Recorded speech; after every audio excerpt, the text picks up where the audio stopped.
Topic की तरफ आता हूं। इसी तरह मेरे भाई, इंसान को कामयाब जिंदगी गुजारने के चंद उसूल हैं। उन उसूलों का अल्लाह को पता है, अल्लाह के पैगंबरों को पता है, और जिन्होंने अल्लाह और पैगंबरों की तालीमात हासिल की हैं और अहलुल्लाह की सोहबत उठाई है, ये सिर्फ उनको पता चलता है कि खुशियां कहां से मिलती हैं और कौन कौन सी चीजों से खुशियां छिन जाती हैं। कामयाबियां, ओरिजिनल कामयाबी कहां से मिलती है और ओरिजिनल नाकामी कहां से मिलती है, यह इल्म अल्लाह ने सिर्फ अपने पास और पैगंबरों के पास। यह है असल कामयाबी। यह इल्म दुनियादारों के पास, ये जापान वालों के पास नहीं है, ये ऑस्ट्रेलिया वालों के पास नहीं है, यह इल्म अमेरिका वालों के पास नहीं है, ये नफ्सियाती डॉक्टरों के पास बोलो नहीं है, ये साइंसदानों के पास नहीं। अगर होता तो दुनिया में टेक्नोलॉजी में सबसे ज्यादा तरक्की जापान ने की है, तो जापान बिल्कुल स्ट्रेस लेस और डिप्रेशन लेस और टेंशन लेस कंट्री होता।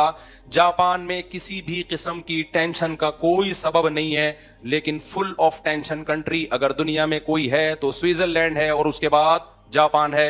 यहाँ रही मेरा ख्याल है बात समझ में, क्योंकि उनके कुछ चीजों में कॉन्सेप्ट क्लियर नहीं है। देखो, मैं मुख्तसर बात से बात समझाने की कोशिश करता हूं। आपको पता है इंसान को दुनिया में अच्छी लाइफ गुजारने के लिए किस चीज की सबसे ज्यादा जरूरत है? पता है आपको? यही नहीं पता आपको?